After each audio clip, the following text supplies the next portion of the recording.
What's going on, guys? Coach Matt and YouGoProBaseball.com here again with the man, Hector Berrios. And he was my pitching coach in the Mets organization, and he taught me so much about pitching. And he's going to share how he threw his breaking ball, his curveball, and maybe even touch on a little bit. He threw a slider for a little bit, or coaches a slider. Yeah. So maybe we'll touch on that a little bit too. But great pitches. In fact, Hector came up with, created the Pro Command target that you see behind us. It's a great tool for pitchers who don't have someone to throw with. Also, in the world of velocity and technology that we live in these days, pitching command is highly overlooked. And this is just something great that he uses with all of his pro guys to really help visualize and see where they're trying to locate those balls. So you can throw 100 miles an hour, but if you can't control it, command it, good luck getting guys out at the big league level, right? Well, your pitch count will be high. And so will your ERA, right? Without a doubt. So, or you can see like the things that happened this year in the playoffs, guy throwing 100 and they still, if they're cheating, they can get to that pitch. Yeah, no doubt. But let's talk about it. Speaking of guys hitting pitches, let's talk about a pitch that was not hit very often, your curveball. You came in, drafted as an outfielder, and then converted to a pitcher, and you kind of had a breaking ball.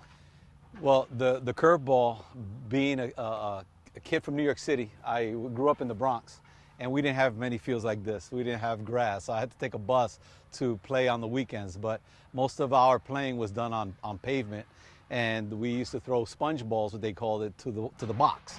And because it was soft, I had to squeeze a sponge ball in order to make it break, and that's something that came with me when I turned professional. I was able to throw the curveball, and I truly believe it was because of that squeezing of that sponge ball that I was able to get a lot of spin rate on my curveball. One of the things that I always got that at that time you didn't know, but now we do because of the technology, is that I used to get guys to buckle. And I didn't understand what the buckling effect and why they did it, but it was because they thought it was a fastball out of my hand. They go up for the fastball, and now the vertical negative break really took a toll on them. And then that's how you get a lot of swings and misses, because it starts up high.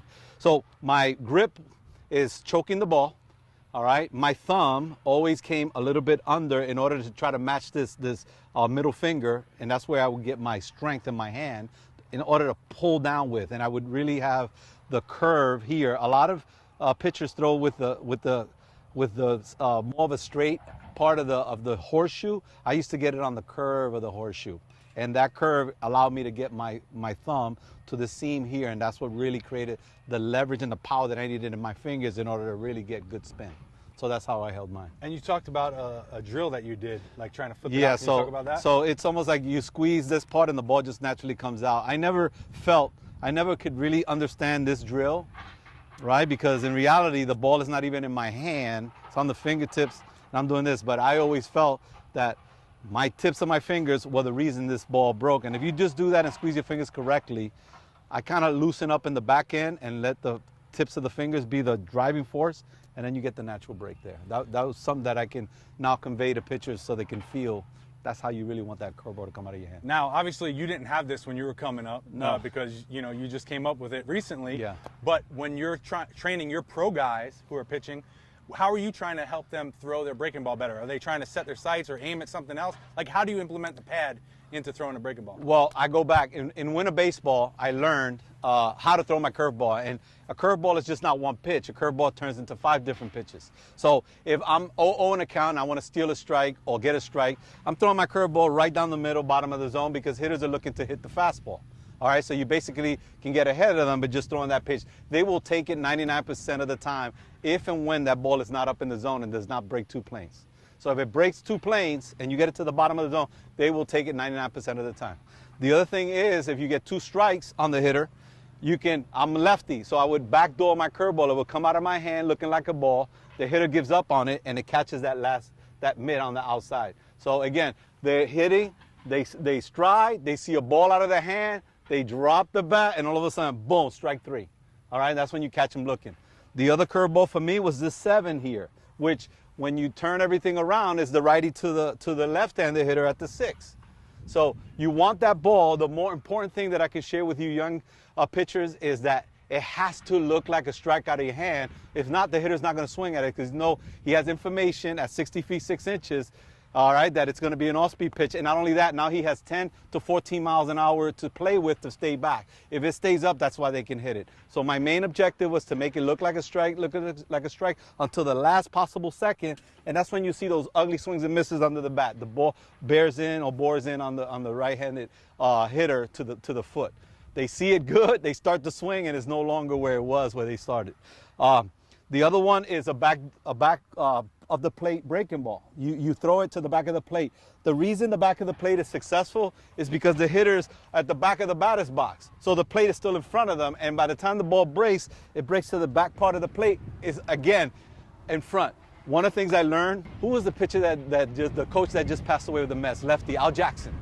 Al Jackson told us, he said, it doesn't matter where the hitter goes in the box, he takes his swing with him. So if he can't hit a breaking ball, there's no way he's going to hit it up here. The only thing he's hoping for is that you hang it. So he's trying to get it up before it hangs. So these are the little reasons that these boxes or these gloves are in the position that they're in. A couple of key things that stood out to me there is, one, you want late movement. The later, the better, it seems. Also, you talked about the grip pressure, but what about effort-wise in throwing the pitch? Were you like a max effort guy, like throwing it with the same effort as your fastball, or did you take a little bit off, or was it different depending on where you were trying to throw it? It became a natural feeling, because if I overthrow it, I'm going to miss my target. All right? My objective was always, first and foremost, is to hit that glove. If I hit that glove, if I'm in an 0-0 count, I'm ahead of the count. So if I overthrow it and I miss to my arm side, I just defeated the opportunity I had to get it on ahead of the hitter. All right, so it's more important to me, once I had that feeling of that grip, now I can just throw it to wherever I want it. I wasn't the type of guy that aimed for the 4 and got it to the 3. That didn't work for me. I was a guy that I saw the glove and I could more or less take it to the glove. There's different ways. I still teach at this time and juncture of my career to some guys, start it here so you can get it to the ones. That works for some guys, so you just have to find who that pitcher is that needs that. That was me. I was that type of guy where I would set my sights and throw it, here maybe, or even here to get that 7, So I was one of those guys. But I get what you're saying. There's guys who want to throw it here and they aim there and they throw it there. Yeah. So, and that's a great point, because every pitcher is different, and a lot of times now with all the information online, we hear so many different theories on pitching, and especially velocity and command. Not so much. Not everybody talks about it as much, but you hear so many different philosophies, but they're all structured to like one type of pitching. But in reality, pitchers are totally different. You're gonna have one guy come up here that's totally 100% different from another guy, and you may have to say different things to them to get them to respond the way you want them to do. Absolutely. And you know that as a coach, especially coaching some hard-headed pitchers. It's definitely a key concept when you're trying to teach pitches or teach how to pitch. So, well, I can share as a coach, I have to find what works for John. Now, first I have to get to know John before I start telling him something.